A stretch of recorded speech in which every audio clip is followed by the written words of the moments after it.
আপনার পড়েছে রাসূল সাল্লাল্লাহু আলাইহি সাল্লাম নবুয়ত পেয়ে নবী হয়েছেন নাকি জন্মগত ভাবেই তিনি নবী এটা নির্দিষ্ট ছিলেন? ফিতনা হত্যার চেয়ে জঘন্য নাকি হত্যা ফিতনার চেয়ে জঘন্য? ফিতনা হত্যা ভালো। ফিতনা হত্যা দুইটাই ভালো। হ্যাঁ। তিন গুণের কথাই কইছেন, তারপরেও আমি একটু টেস্ট করে আপনি দেখলাম একটু- যে আপনি সঠিক মানে আছেন কি। আমার কাছে আমি সঠিক আছি কিনা? হ্যাঁ। যাক আলহামদুলিল্লাহ, আপনি আসলে সম্মানিত ভাইজান পড়েছে হিন্দু বা অন্য ধর্ম অবলম্বী যারা তাদের কুরবানির গোশত দেয়া যাবে কি? না না, সূরা ইখলাস, কুল হু আল্লাহু আহাদ, ওইটা আছে। এটা মুখস্থ আছে। সূরা ইখলাস নেই, কুল হু সূরাটা মুখস্থ আছে। সূরা ফাতিহা নেই, আলহামদু সূরা মুখস্থ আছে। হ্যাঁ, বুঝতে পেরেছি। আপনার ব্যবসায় লস হয়ে যাবে। আমরা মালিক চান, দিয়ার মালিক আল্লাহ, রহমত মালিক আল্লাহ। আমি কিন্তু না থাকি, আপনারা না আসতেন তাহলে তো আপনাদের কোনো পরিচয় হতো না। আসসালামু আলাইকুম রহমতুল্লাহ। সম্মানিত দর্শক মণ্ডলী, আশা করছি সবাই ভালো আছেন। আলহামদুলিল্লাহ আমরা ভালো আছি। দর্শক, আপনাদের প্রিয় অনুষ্ঠান এভাবেও ভালো কাজ করা যায় 102তম পর্ব। 102তম পর্ব আমরা করার জন্য এসেছি একটা বাজারে, এবং এখানে যারা ভ্যান চালক, রিক্সা চালক তথা সাধারণ মানুষ, তাদের মাঝে আমরা আজকের ইসলামের বেসিক নলেজ নিয়ে প্রশ্ন করব। যারা উত্তর দিতে পারবে তাদের আমাদের পক্ষ থেকে থাকবে পুরস্কার, চাউল, ডাউল, তেল, আটা, লবণ, পেঁয়াজ, রসুন সহ সংসারের কিছু খরচ, যেটা অন্তত একজন সাধারণ মানুষের বর্তমান দ্রব্যমূল্যের ঊর্ধ্বগতির বাজারে অনেকটাই সাপোর্ট হবে। পাশাপাশি সেটা হলো আমরা ইসলামের কিছু নীতি, নিয়ম, কানুন, ইতিহাস তাদেরকে শিখাবো এবং তাদের কাছ থেকে জানবো। আজকের পর্বের স্পন্সর করেছেন আমেরিকা থেকে আমাদের মনিয়া আপু নামের একজন বোন। তার সৌজন্যে আমরা আজকের পর্বটি করতে যাচ্ছি। তো দর্শক, চলুন কথা না বাড়িয়ে তাহলে শুরু করা যাক। এভাবেও ভালো কাজ করা যায় 102তম পর্ব। আসসালামু আলাইকুম। ওয়ালাইকুম আসসালাম। কেমন আছেন আপনি? আলহামদুলিল্লাহ। সম্মানিত ভাই, আমরা একটা কুইজ করি ইসলামের বেসিক নলেজ নিয়ে, ছোটোখাটো বিষয় যেগুলো অনেকেই জানার কথা। আশা করি আপনিও পারবেন। যদি পারেন তাহলে পাবেন আমাদের পক্ষ থেকে পুরস্কার, যদি না পারেন তাও পাবেন সান্ত্বনা পুরস্কার। একটা কুইজ উঠাতে পারেন, বিসমিল্লাহ বলে।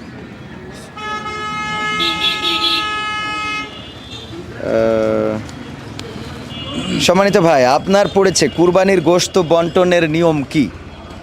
এখন আমরা তো বিশেষ করে যেটুকু জানি, আলেম ওলামাদের কাছ থেকে শুনেছি 3 ভাগের ভাগ করে দেওয়া হয়।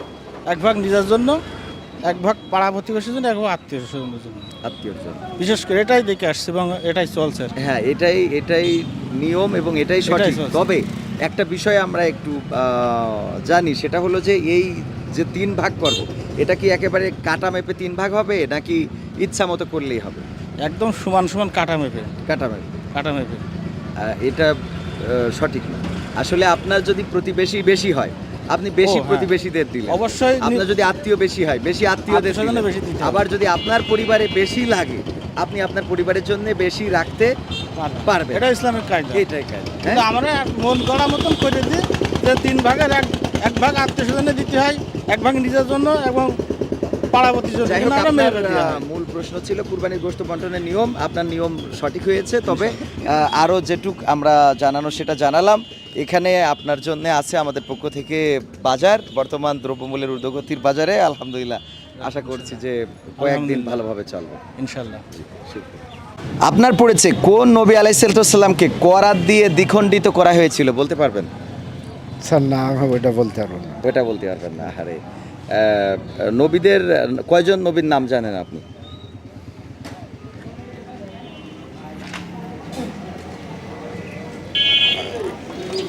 আচ্ছা, নবী বলতে আপনি কি বোঝেন? মানে নবী কারা? রসুল। রসুল মানে রসুল নবী। তো আমাদের কয়েকজন নবীর নাম বলতে পারবেন কিনা?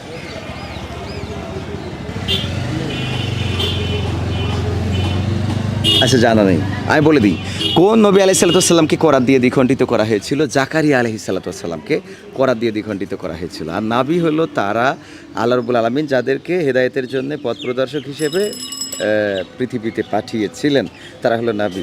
আর কয়েকজন নবীর নাম বলতে বলেছিলাম, এটা একদমই সহজ। মুসা আলাইহিসসালাম, ঈসা আলাইহিসসালাম, ইব্রাহিম আলাইহিসসালাম, ইসমাইল আলাইহিসসালাম, দাউদ আলাইহিসসালাম, সুলাইমান আলাইহিসসালাম, অনেক বলা যায়। এগুলো কি একটু জানা নেই? শোনা আত্তাহিয়াতু মুখস্থ আছে? না, সূরা ইখলাস, কুল হু আল্লাহু আহাদ এটা ওইটা আছে। এটা মুখস্থ আছে। সূরা ইখলাস নেই, কুল হু সূরাটা মুখস্থ আছে। সূরা ফাতিহা নেই, আলহামদুলিল্লাহ সূরা মুখস্থ আছে। হ্যাঁ, বুঝতে পারছি। তো যাই হোক, আলহামদুলিল্লাহ আপনার জন্য আমাদের পক্ষ থেকে সান্ত্বনা পুরস্কার একটা সাবান। আপনার পড়েছে বছরে, এক বছরে কত দিন রোজা রাখা হারাম এবং তা কোন কোন দিন বলতে পারবেন? তো এটি তো রোজা রাখা হারাম কত দিন এটা জানেন কিনা? না এটা জানি না। আজকে ফজরের নামাজটা হয়েছে? না। আহারে, ওয়ালাইকুম আসসালাম। নামাজ কি পড়েন? নামাজ পড়ি শুক্রবার পড়ি আর এমনি অন্য সময় পড়ি, কিন্তু কিছু সময় কামাই যায়। কিছু কিছু সময় কামাই যায়, আর এমনি বা শুক্রবারে পড়ে। শুক্রবারে তো এটা পড়ি। আলহামদুলিল্লাহ। আপনার আত্তাহিয়াতু মুখস্থ আছে? না। আত্তাহিয়াতু মুখস্থ নেই। সানাটা মুখস্থ আছে? না না সানা নামাজের শুরুতে যেটা পড়া হয় সুবহানাকা আল্লাহুম্মা। না। সূরা ফাতিহাটা না। এটা মুখস্থ নেই। সূরা ফাতিহাটা পড়েন আমার সাথে। আলহামদুলিল্লাহি রাব্বিল আলামিন, আলহামদুলিল্লাহ রাব্বিল আলামিন, আর রহমানির আর রহিম, রহমানির রহিম, মালিকি মালিক ইয়াউমিদ্দিন, ইয়াউমিদ্দিন, ইয়াকা না'বুদু ওয়া ইয়াকা নাস্তাইন, ইহদিনাস সিরাতাল মুস্তাকিম, সিরাতাল লাযিনা আন'আমতা আলাইহিম গায়রিল মাগদুবি আলাইহিম ওয়ালাদ-দাল্লিন, আমিন। হ্যাঁ, এই তো হয়েছে। সূরা ফাতিহা বুঝতে পারেননি, আলহামদুলিল্লাহ সূরা। হ্যাঁ? আলহামদুলিল্লাহ। আপনার জন্য আমাদের পক্ষ থেকে সাবান। আসলে আপনার প্রশ্ন পড়েছিল কি, রোজা বছরে কয়দিন রাখা হারাম? 5 দিন। 5 দিন। কোন দিন? 2 ঈদের দিন এবং জিলহজ মাসের 11, 12, 13 এই 3 দিন মনে থাকবে? আচ্ছা ঠিক আছে। 2 ঈদের দিন এটা তো অন্তত মনে রাখবেন। 2 কয়দিন হারাম? 5 দিন। এই 5 দিন কেউ যদি বলে আমি সারা বছর রোজা রাখবো, তাও এই 5 দিন সে রাখতে পারবে? না। মনে থাকবে? আপনার কি প্রশ্ন পড়েছে দেখি? আপনার পড়েছে রাসূল সাল্লাল্লাহু আলাইহি সাল্লাম নিজ হাতে কবরে রেখেছিলেন আব্দুল্লাহ জুল বা জাদাইন নামক এক সাহাবীর। এই সাহাবীর ইসলাম গ্রহণ পূর্বের নাম কি ছিল বলতে পারবেন? এটা হবে না, আসলে একটু হার্ড। এটা ওয়াজ শুনতে যান না মাঝে মাঝে? যায়। ওয়াজে তো এই মন্দ ঘটনাগুলো হয়। বলে। আমরা একটু ট্রাই করতেছি যে দর্শক, আমাদের বাংলাদেশে ওয়াজ হয় প্রতিনিয়ত, আমরা ওয়াজ শুনি। আমিও কিন্তু ওয়াজ করি মাঝে মাঝে, কিন্তু কি বলি আর কি শোনে, আমরা যে আলোচনাগুলো করি আসলে আমাদের দেশের মানুষগুলো সেগুলো মন দিয়ে শোনে কিনা। মন দিয়ে যদি শুনতো তাহলে জানতো রাসূল সাল্লাল্লাহু আলাইহি সাল্লাম নিজ হাতে কবরে নামিয়েছিলেন আব্দুল্লাহ জুলবা জাদাইন রাদিয়াল্লাহু তাআলা আনহুকে, এবং তার পূর্বের নাম ছিল আব্দুল উজ্জা। কি নাম ছিল? আব্দুল উজ্জা। আজকে ফজরের নামাজটা হয়েছে শুনে? আরে জুম্মার নামাজ পড়া হয় না? জুম্মা নামাজ পড়ি এবং নামাজ আমি বান্দায় পড়াটা বললেন হ্যাঁ। আমার এই মানে মাস 2 মতো আমি এই কাজের চাপ বাড়ি কি পড়ে- গোলমাল হয়ে না? না কাজের চাপ পড়ে একটু সমস্যা ও আছে। আচ্ছা, আমি মনে করলাম ভাবি নিষেধ করে দিয়েছে। না, না। নিষেধ করেনি, ভাবি পড়ে তো নামাজ? আলহামদুলিল্লাহ। এখন ওই নামাজের একটু নিয়ম যদি আপনার জিজ্ঞেস করি, নামাজের আরকান আহকাম কয়টা বলতে পারবেন? না ওটা এটাও আমি পারবেন না। পড়াশোনা 13টা। পারিনি না। নামাজের আরকান আহকাম হলো 13টা। হ্যাঁ, তো যাই হোক, আমরা আপনাকে দিচ্ছি একটা সাবান, এইটা দিয়ে গোসল করবেন, খুব ভালো সুগন্ধি সাবান। ভালো আছেন? নাম কি শুনা? পবিত্র। পবিত্র মানে হিন্দু? হ্যাঁ। ও যাক, তো অসুবিধা নেই, আমরা একটা সাবান দিই আমাদের পবিত্রকে। সব মিলাই ভালো আছো তো? সাবানটা গায়ে মাখবা। হ্যাঁ, পবিত্র পবিত্র তো সবসময় পবিত্র থাকে, আর সাবান মাখলে আরো পবিত্র হয়ে যাবে। আপনার পড়েছি কোন সাহাবীর গোসল আসমানে দেয়া হয়েছিল বলতে পারবেন? কোন সাহাবীর গোসল আসমানে করানো হয়েছিল জানা আছে? ওয়াজ শোনেন না মাঝে মাঝে? ওয়াজ শুনলে মাঝে মাঝে ওই যে শোনা যায়। হযরত হানজালা রাদিয়াল্লাহু তাআলা আনহু, যিনি ওহুদের ময়দানে শহীদ হয়েছিলেন, তার গোসলটা আসমানে দেয়া হয়েছিল। নামাজ পড়েন তো না? শুন, আত্তাহিয়াতু মুখস্থ আছে তো? নেই, করেন না এখনো? তো এই আত্তাহিয়াতু মুখস্থ করা দরকার, দুরুদ ইব্রাহিম মুখস্থ করা দরকার। মুখস্থ আছে একটা সূরা ফাতিহাটা, আলহামদুলিল্লাহ সূরা, এটা হবে সূরা ইখলাস, কুল হু আল্লাহু আহাদ, এটাও মুখস্থ আছে। যাক, আলহামদুলিল্লাহ। আপনার প্রশ্ন পড়েছিল কোন সাহাবীর আসমানে গোসল দেওয়া হয়েছিল? হানজালা রাদিয়াল্লাহু তাআলা আনহু। এখন থেকে ওয়াজ শুনতে গেলে একটু মন দিয়ে শুনবেন, আপনার জন্য এই সাবানটা আমি পড়ে দিচ্ছি। আপনার পড়েছে আমাদের জাতির পিতার নাম কি এবং তিনি কয়টি বড় পরীক্ষার সম্মুখীন হয়েছিলেন? জাতির পিতার নাম মোহাম্মদ মুস্তাফা সাল্লাল্লাহু আলাইহি সাল্লাম। তিনি কয়টি বড় পরীক্ষার সম্মুখীন হয়েছিলেন? 7টি। 7টি। একটু ভুল হয়ে গেল। আমাদের জাতির পিতার নাম হলো হযরত ইব্রাহিম আলাইহিসসালাম, এবং তিনি 3টি বড় পরীক্ষার সম্মুখীন হয়েছিলেন। আর সেই 3টি পরীক্ষা হলো, একবার আগুনে ফেলা হয়েছিল, তাও কাফেরের কাছে মাথা নত করে নাই। আর একবার সন্তান স্ত্রীকে নিয়ে বনবাসে রাখতে হয়েছিল। আর তৃতীয়বার ইসমাইল আলাইহিসসালামকে কুরবানি করার জন্য আল্লাহ রাব্বুল আলামিন তাগিদ করেছিলেন এবং এই তিনটাই করেছিলেন। আপনাকে আমাদের পক্ষ থেকে একটা সাবান। মানে টিভিতে তো দেখা যায় মানে আজকে আপনাকেও দেখা যাবে। খুশি তো? উঠান একটা বিসমিল্লাহ বলে। আমি তো সব বলতে পারবো না। দেখা যাক। ভ্যান চালান? আর ধান চাল ভ্যান চালান। বাড়িতে কয়জন আছে? বাড়িতে আছে আমরা বুড়ো বুড়ি আলাদা, আর মানে ছেলে পিলে আছে তারা আলাদা। বুড়ো বুড়ি আলাদা। তো আপনি কষ্ট করে সংসারটা চালিয়ে নেন। এই সন্তানরা একটু হেল্প করে? না হেল্প করে না। একদম করে না। আচ্ছা, কোরআন নাজিলের প্রথম শব্দ বা বাক্য কি ছিল? তা আমি বলতে পারবো না। আমি এমনি নামাজ পড়ি টুকটাকে এই আর কি। নামাজ পড়েন? আমি উত্তরটা বলে দেবো, কিন্তু নামাজ যেহেতু পড়েন আপনি আত্তাহিয়াতুটা পড়তে পারবেন? পারলে আপনাকে বড় পুরস্কার দেবো। আত্তাহিয়াতু লিল্লাহি ওয়াস সালাওয়াতু, এটা না পারবো না। এটা হবে না। সানা হবে সুবহানাকা না, আল্লাহুম্মা। এমনি কিনা আমাদের একটা কুল এইগুলো আলহামদু সূরাটা পড়েন। বিসমিল্লাহির রহমানির রহিম আলহামদুলিল্লাহি রাব্বিল আলামিন আর রহমানির রহিম মালিকা ইয়াউমিদ্দিন ইয়াকা না'বুদু ওয়া ইয়াকা নাস্তাঈন ইহদিনাস সিরাতাল মুস্তাকিম সিরাতাল লাযিনা আন'আমতা আলাইহিম গায়রুল মাগদুবি আলাইহিম ওয়ালাদ-দাল্লিন। আলহামদুলিল্লাহ। আপনার সূরা ফাতিহা হওয়ার জন্যে, আর আপনি যেহেতু বুড়া আর বুড়ি দুইজনে চলেন, সন্তানরা তেমন দেখাশোনা করে না, কষ্ট করে ভ্যান চালায় সংসার চালান, এজন্য আপনাকে আমরা হেল্প করব। তবে আপনাকে জানিয়ে দিই, কোরআন নাজিলের প্রথম শব্দ ছিল ইকরা, পড়ো, বিসমি রব্বিকাল্লাযী খলাক, এটা ছিল প্রথম বাক্য। ইকরা বিসমি রব্বিকাল্লাযী খলাক, এই ছিল কোরআন নাজিলের প্রথম শব্দ এবং বাক্য। তো সূরা ফাতিহা হওয়ার জন্য আপনাকে এই যে মোটামুটি চাউল ডাউল তেল সাবান সুডা পাউডার কাপড় কাচা পাউডার আলু লবণ সব বাজার দিয়ে দিলাম। অন্তত আপনার আর চাষির মেলা কদিন যাবে। 5 ওয়াক্ত নামাজে কত রাকাত আমরা ফরজ নামাজ আদায় করি? 5 ওয়াক্ত নামাজে নামাজে কত রাকাত ফরজ নামাজ আদায় করি? ফরজ আদায় করি। আর কি কত রাকাত আদায় করি? এইটাই তো আমার মনে। এটা জানা নেই না? নামাজ পড়ি। ফজরের ফরজ নামাজ কয় রাকাত? ওইটা বলতে পারবো না। আপনার নাম কি যেন? আমার নাম আকবর। আকবর, মাশাআল্লাহ। আল্লাহর নামের সাথে আমি শুক্রবার যেটা জড়িত, আল্লাহু আকবার। আপনি আকবারটা নিয়ে নিয়েছেন। আমি শুক্রবারে নামাজ শুক্রবারে যান। 5 ওয়াক্ত নামাজে আমরা কয় রাকাত পড়ি? আচ্ছা, আপনি ফজরের ফরজ নামাজ কয় রাকাত এটা বলতে পারবেন? সকালবেলা যেটা পড়ি 2 রাকাত। 2 রাকাত, হ্যাঁ এটা তো হয়েছে। জোহরে? জোহরে মনে হয় 3 রাকাত না?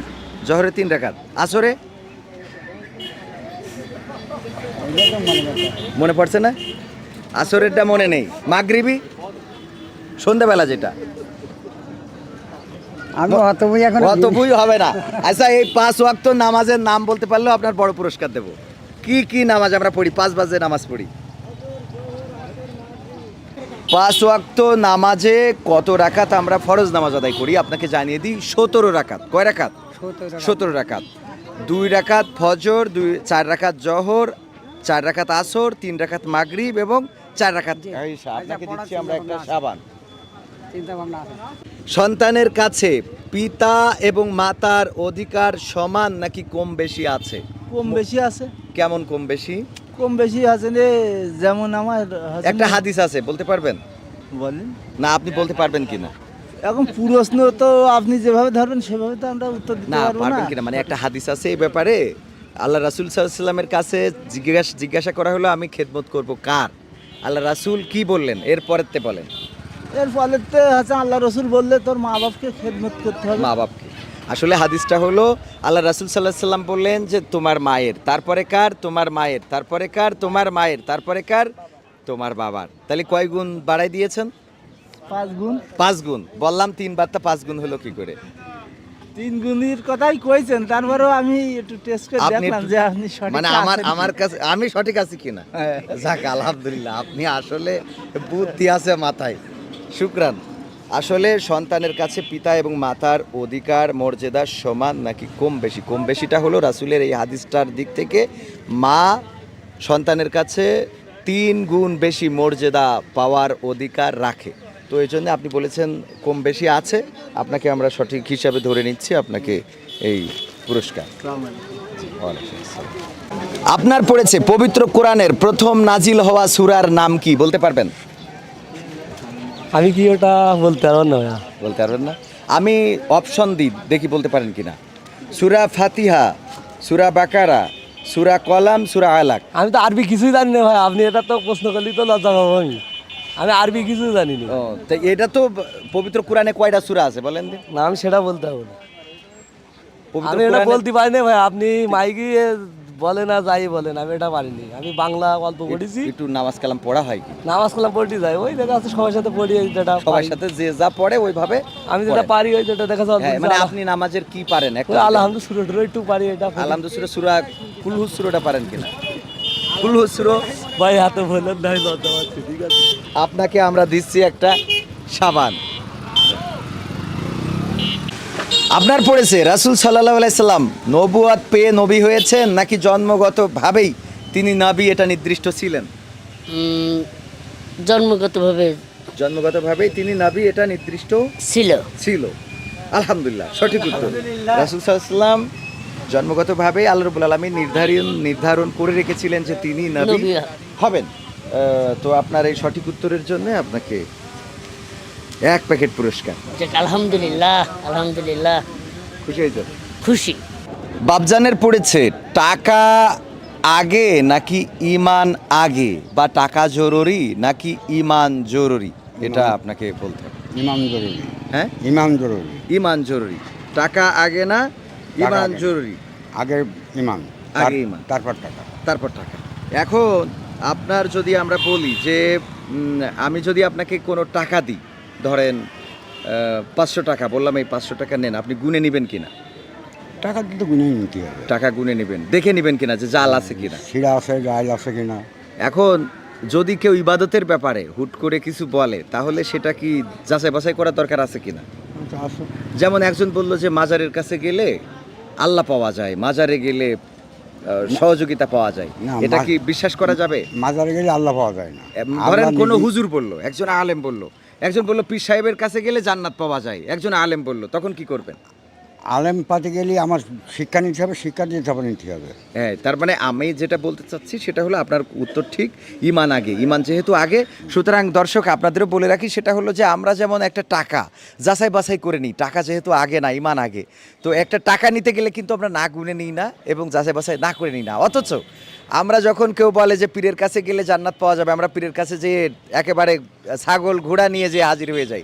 মাজারের কাছে যেয়ে পরীক্ষার রেজাল্ট ভালো যেন হয়, যেন আমরা বড়লোক হতে পারি, সেই মাজারের কাছে যে আমরা চাই। এই জন্য আমার শিক্ষা হতে হবে, মাদ্রাসায় এইসব জায়গায়। হ্যাঁ, এই জন্য শিক্ষা কোরআন নিয়ে- হাদিসের প্রকৃত কোরআন হাদিস। শিক্ষার কাছে আসতে হবে। আপনার উত্তর সঠিক হয়েছে, ইমান আগে বা ইমান জরুরি, এই জন্য আপনাকে এই এক প্যাকেট পুরস্কার। ফিতনা হত্যার চেয়ে জঘন্য নাকি হত্যা ফিতনার চেয়ে জঘন্য? ফিতনা হত্যা ভালো। ফিতনা হত্যা দুইটাই ভালো। হ্যাঁ, ফিতনা করা যাবে, হত্যাও করা যাবে, দুইটা করলে সওয়াব আছে। ফিতনা হত্যা ভালো তো, তাই জঘন্য আর কি। ফিতনা ভালো, ভালো হ্যাঁ, জিনিস তো। হ্যাঁ। এটা তো জঘন্য হওয়ার কিছু না। নেই। আর হত্যা, হত্যা ভালো। হত্যাও ভালো, এটাও হ্যাঁ, জঘন্য হ্যাঁ। হওয়ার কিছু নেই। না, এই দুটো ভালো জিনিস। হ্যাঁ, এই ভালো কাজ করার জন্য আল্লাহ সওয়াব দিবে কিনা আমাদের? সব দেবে তো। সওয়াব দেবে। হ্যাঁ, তো আমাদের অবশ্য আমরা আবার উল্টো জেনে ফেলেছি। আসলে ফিতনা হলো হত্যার চেয়ে, ফিতনা মানে হলো গোলমাল, ঝগড়া, ফাসাদ, এটা থেকে এগুলো। আর হত্যা হলো খুন খারাপি, এগুলো থেকে মানে হত্যার চেয়ে ফিতনা হলো জঘন্য।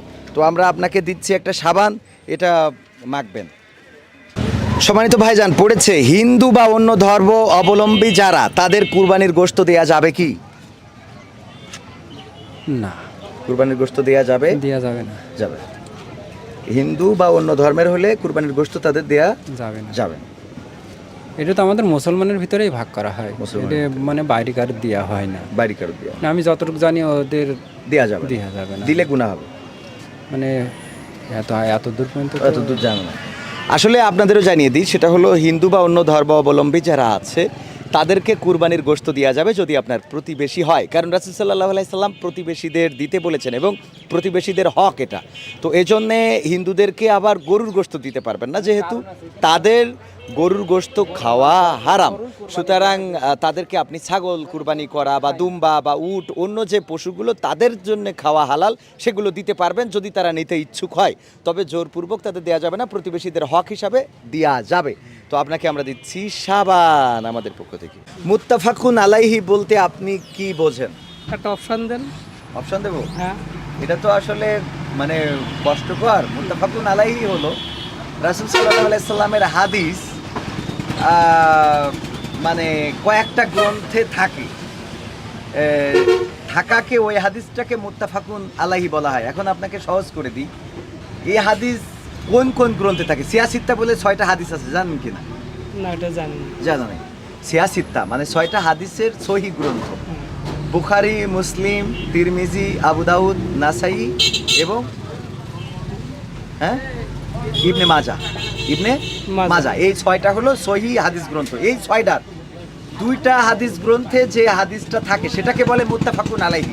আপনাকে বলতে হবে এই 2টা কোন 2টা হাদিস গ্রন্থে থাকতে হবে। বুখারী শরীফ হ্যাঁ, আর তিরমিজি। আর তিরমিজি। হ্যাঁ। আন্দাজের চেষ্টা করলেন, তা হয়নি। আসলে মুত্তাফাকুন আলাইহি হলো যে হাদিসটা কি বুখারী এবং মুসলিমে থাকে একসাথে, সেই হাদিসটাকে বলা হয় মুত্তাফাকুন আলাইহি। বুঝা গেছে? তাইলে আমরা ব্যাখ্যা করে বুঝাই দিলাম আপনার জন্য। সাবান। কোন নবী আলাইহিস সালামকে তার ভাইয়েরা মিলে কূপে ফেলে দিয়েছিল বলতে পারবেন? একজন নবীকে তার ভাইয়েরা ষড়যন্ত্র করে কূপের মধ্যে ফেলে বাড়ি যে বাবাকে বলেছিল বাঘে ধরে খেয়ে নিয়েছে, সেই নবীর নাম কি? আমি কয়েকজনের নাম বলবো, এর মধ্যে একজন ইউনুস আলাইহিসসালাম, ইউসুফ আলাইহিসসালাম, দাউদ আলাইহিসসালাম, সুলাইমান আলাইহিসসালাম, এর মধ্যে একজন আছে। বাঘে খেয়ে ইউনুস বললেন, আর কাকে কাকে বললেন? ইউনুস, ইউসুফ, দাউদ, সুলাইমান। বাঘের কথা তো শুনিনি। ভাইয়েরা মিলে একটা কূপে ফেলে দিয়েছিল, পরে তিনি মিশরের প্রেসিডেন্ট হয়েছিলেন।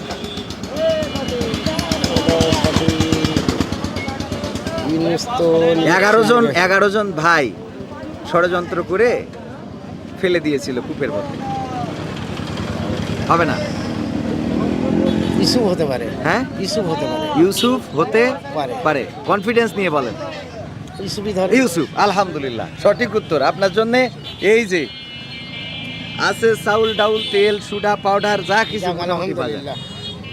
মানে অতটা কনফার্ম ছিল না, কিন্তু ইউনুস আলাইহিস সালাম জানি নিজের ছেলে নৌকায় এভাবে করে, কিন্তু ওইটা এটা নৌকা, হ্যাঁ। ইউসুফটা একটু অনুভব করেছিলেন যে ইউসুফই হতে পারে। হ্যাঁ, 11 জন ভাই মিলে কূপে ফেলে দিয়েছিল। বাড়ি যেয়ে রক্ত মাখা কাপড় নিয়ে যে বললো যে বাঘে খেয়ে ফেলেছে। হ্যাঁ, সঠিক উত্তর। কুরবানি করার শারঈ বিধান কি বলতে পারবেন? মানে শরীয়তের হুকুম কি? আমি ওসব দান বলতে পারলাম না। আপনার সূরা ফালাক, কুল আউযু বিরাব্বিল ফালাক, এটা হবে না, আমি ওই ওসব অত কিছু পারলাম না। অত কিছু। উজুর ফরজ কয়টা? 5টা। গোসলের ফরজ ওটা 2টো। কি কি? বুঝতে পারলাম না ওটা। উজুর ফরজ আর গোসলের ফরজ 5 আর 2 7, মোট 7টা, কিন্তু উল্টে গেছে আর 4 আর 3 7 হবে। তো গোসল ফরজ গোসল হয় না? আমি শিখাই দেবো আজকে ফরজ গোসল হয় কিনা। তা তো হয়। তা করা লাগে না? কিভাবে করেন? মোটর জুড়ে দেয়, কইটা দিয়ে চলে এলাম। এই মোটর চুড়িয়ে দে, অসুবিধে নেই, আমি আজকে শিখাই দিই। কুরবানি করার শারঈ বিধান হলো ওয়াজিব। যারা সামর্থ্যবান তাদের জন্য কি ওয়াজিব, বাধ্যতামূলক। আর উজুর ফরজ 4টা, গোসলের ফরজ 3টা। আপনারা আজকে উজুর ফরজটা শিখাই দিই। মুখমণ্ডল ধৌত করা, হাতের কানই পর্যন্ত ধৌত করা, মাথা মাসেহ করা, পায়ের গোড়ালি টাকনু সহ ধৌত করা। আর গোসলের ফরজ 3টা। কয়টা? গড়গড়া সহ কুলি করা, নাকে পানি দেওয়া এবং সমস্ত শরীর কায়দা করে ডলে পরিষ্কার করা। মনে থাকবে আপনার? আমরা দিচ্ছি আমাদের পক্ষ থেকে সাবান। আপনার পড়েছে রাসূল সাল্লাল্লাহু আলাইহি সাল্লাম কত বছর বয়সে হিলফুল ফুজুল নামক সংগঠন গড়ে তোলেন? এই হিলফুল সজাগ এটা বুঝতে পারছি না। হিলফুল ফুজুল হলো একটা সমাজ সেবামূলক সংগঠন করেছিলেন আল্লাহ রাসূল তার জীবনে নবুয়াত পাওয়ার আগে। তো 15 বছর আগে। 15 বছর 15 বছর আগে 15 বছর আগে না, মানে কত বছর বয়সে সেটা রাসূলের কত বছর বয়সে সাল্লাল্লাহু আলাইহি সাল্লাম? রসুলের 25 বছর আগে। 25 বছর 25 বছর বয়সে। হ্যাঁ, আন্দাজে মেরে দিয়েছেন তো, একদম ঠিক হয়ে গেছে। 25 বছর বয়সে রাসূল সাল্লাল্লাহু আলাইহি সাল্লাম আসলে হিলফুল ফুজুল গঠন করেছিল 25 বছর বয়সে। আমার মনে হলো যে আমার ভাইজান আন্দাজে বলেছে, তাও না, না। ঠিক জেনে শুনে বলেছেন। যাক আলহামদুলিল্লাহ, আপনার জন্য শুকরিয়া। এটা একটু কঠিন প্রশ্ন ছিল, তাও পারলেন, শুকরিয়া।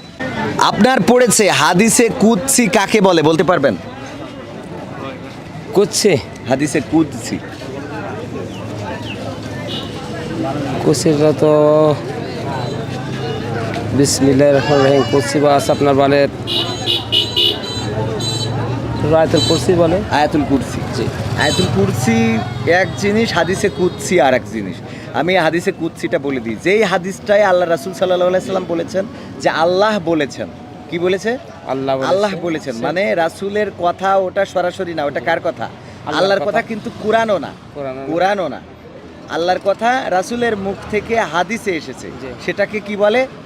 হাদিসে কুদসি বলে। আচ্ছা, আয়াতুল কুরসি আপনি বললেন, আয়াতুল কুরসিটা কি হবে আপনার? না ভাই, আমার মুখস্থ নেই। মুখস্থ নেই। আত্তাহিয়াতু মুখস্থ আছে? জি।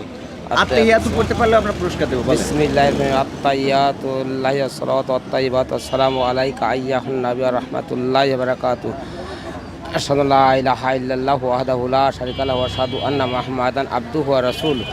মাঝখানতে একটু পড়ে গেছে, আর কিছু অংশ এসেছে। যাই হোক, আপনার আত্তাহিয়াতুটা ইমামের কাছ থেকে আবার সুন্দর করে ঠিক করে নেবেন। হ্যাঁ, জি, জি, জি। আত্তাহিয়াতু লিল্লাহি ওয়াসসালাওয়াতু ওয়াত-তাইয়্যিবাতু আসসালামু আলাইকা আইয়ুহান নাবিয়্যু ওয়া রাহমাতুল্লাহি ওয়া বারাকাতুহু এই একটা আসসালামু বলে আলাইনা ওয়া আলা ইবাদিল্লাহিস সলিহিন ওয়া আশহাদু আল্লা ইলাহা ইল্লাল্লাহু ওয়া আশহাদু আন্না মুহাম্মাদান আবদুহু ওয়া রাসূলুহু।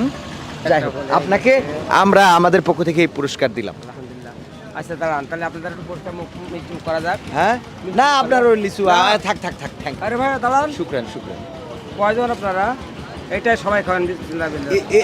আপনার ব্যবসায় লস হয়ে যাবে। আমরা মালিক আল্লাহ, দিয়ার মালিক আল্লাহ, রহমতের মালিক আল্লাহ। আমি কিন্তু না থাকি, যদি আপনারা না আসতেন তাহলে তো আপনাদের কোনো পরিচয় হতো না। দর্শক, আমরা আমাদের ভাইজান আমাদের খাওয়ার জন্য কিছু লিচু দিল, আমরা ভাইকে পুরস্কৃত করেছি আলহামদুলিল্লাহ। তো এই লিচুগুলো আমরা কাজ শেষ করে তাইলে খাবো। দর্শক যারা, তারা তো আমাদের সাথে শরীক হতে পারবেন না, তো আপনারা দেখলেন আলহামদুলিল্লাহ। জি, শুকরান। আল্লাহ রাব্বুল আলামিন আপনার ব্যবসায় বারাকা দান করুন। শুকরান। অনেকক্ষণ ধরে হাঁটাহাঁটি করতেছেন। আর সর্বশেষ প্রশ্ন আপনার আছে? আমার তরফ থেকে আগে একটা শরবত খান, আচ্ছা, ঠান্ডা সেটা হোক, পরে ইনশাআল্লাহ। আমরা পরে না, আগে আপনাকে ঠান্ডা করি। সর্বশেষ প্রশ্নটা ধরে নিই আমরা। ইনশাআল্লাহ। ওই আমরা খাবানে একটু একটু পরে আপনি আমার থেকে খাদ্য হবে। ওই বিলটা নেন, ভাইজানের বিলটা নেন। দর্শক, আসলে আমাদের দেশের মানুষগুলো অত্যন্ত সাদাসিধা মনের। আমাদের একজন লিচু বিক্রেতা, সে জানে যে এই অল্প কয়টা লিচু নিয়েই তার দিন পার করতে হয়। একজন শরবত বিক্রেতা, তারও মানে ছোট ছোট খুদে খুদে কাস্টমারগুলো যারা একটা করে শরবত খেয়ে প্রতিদিনের রোজগার করা লাগে। আমরা প্রশ্ন করব, কিন্তু দাবি হলো যে তার শরবত আগে খেতে হবে, তারপরে আমাদের প্রশ্নের উত্তর দিবে। তো আমরা শরবতটা খেয়েই তাইলে আমরা প্রশ্নে যাব ইনশাআল্লাহ।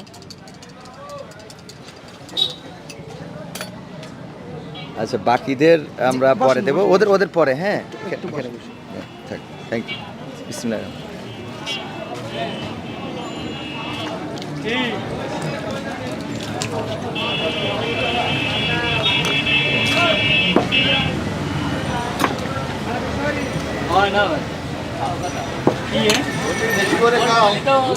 আলহামদুলিল্লাহ আলহামদুলিল্লাহ, জাযাকাল্লাহ খাইরান। আপনার সর্বশেষ প্রশ্নটা এবার তো আপনি তুলতে পারবেন ইনশাআল্লাহ। সর্বশেষ, একদম শেষ ব্যক্তি আজকের আপনি। আপনার পড়েছে রাসূল সাল্লাল্লাহু আলাইহি সাল্লামের চাচা হামজা রাদিয়াল্লাহু তাআলা আনহু কোন যুদ্ধে শহীদ হয়েছিলেন? বদরের যুদ্ধে। হয় নাই, আবার ট্রাই করেন। জি, প্রশ্নটা আবার। রাসূল সাল্লাল্লাহু আলাইহি সাল্লামের চাচা আমির হামজা রাদিয়াল্লাহু তাআলা আনহু কোন যুদ্ধে শহীদ হয়েছিলেন? ক্লু দেন, হ্যাঁ, ক্লু দেন একটু। ট্রু মানে অপশন দিই। জি, অপশন দিন। বদরের যুদ্ধে, খন্দকের যুদ্ধে, ওহুদের যুদ্ধে, মুতার যুদ্ধে। ওহুদের যুদ্ধে। ইয়েস, সঠিক উত্তর, ওহুদের যুদ্ধে। জি, শুকরিয়া। আলহামদুলিল্লাহ, আপনার জন্য আমাদের পক্ষ থেকে এই একটা ভারী জি, পুরস্কার। অনেক অনেক শুকরিয়া। শুকরিয়া, কৃতজ্ঞতা অনেক। তাহলে আপনাদের পুরো টিমের ইনশাল্লাহ আমি শরবত খাওয়াবো এবং আমার তরফ থেকে এটা সম্পূর্ণ। সম্মানিত দর্শক মণ্ডলী, এতক্ষণ পর্যন্ত আপনারা দেখছিলেন এভাবেও ভালো কাজ করা যায় 102তম পর্ব। আর 102তম পর্বে আমরা যে প্রশ্নগুলো করেছি আপনারা দেখেছেন ইসলামের বেসিক নলেজ নিয়ে, যা অনেকেই আপনারা জানেন আবার অনেকেই জানেন না। আমরা চেষ্টা করি জানার এবং জানানোর। কাউকে ছোট বা হেয় প্রতিপন্ন করার জন্য এই অনুষ্ঠান পরিচালিত হয় না, এই অনুষ্ঠান পরিচালিত হয় মানুষকে জানানোর জন্যে এবং তাদের থেকে জানার জন্যে। অসংখ্য খারাপ কাজের ভিড়ে আমরা কিছু ভালো কাজ করে যাচ্ছি এবং করে যেতে চাই। আপনারা জানেন আজকে অনলাইন বা সোশ্যাল মিডিয়া বলেন বা অন্য অন্য জায়গা বলেন, প্রতিটা প্ল্যাটফর্মেই খারাপ দিয়ে ভরে আছে। সেই খারাপের মাঝখানে একেবারে স্রোতের বিপরীতমুখী উল্টা চলা সত্যি কষ্টের, তবে হ্যাঁ সহজ হয়ে যাবে আল্লাহ রাব্বুল আলামিনের রহমত এবং আপনাদের দোয়া সহযোগিতা থাকলে। এই জন্য আমাদের এই অনুষ্ঠানে যারা স্পন্সর করতে চান তারা আমাদের সাথে যোগাযোগ করতে পারেন। আমাদের সাথে যোগাযোগের নাম্বার 01732906768, 01732906768। আজকের পর্বের স্পন্সর করেছিলেন আমেরিকা থেকে মনিয়া আপু নামের আমাদের একজন বোন, তার সৌজন্যে আজকের পর্ব করেছি।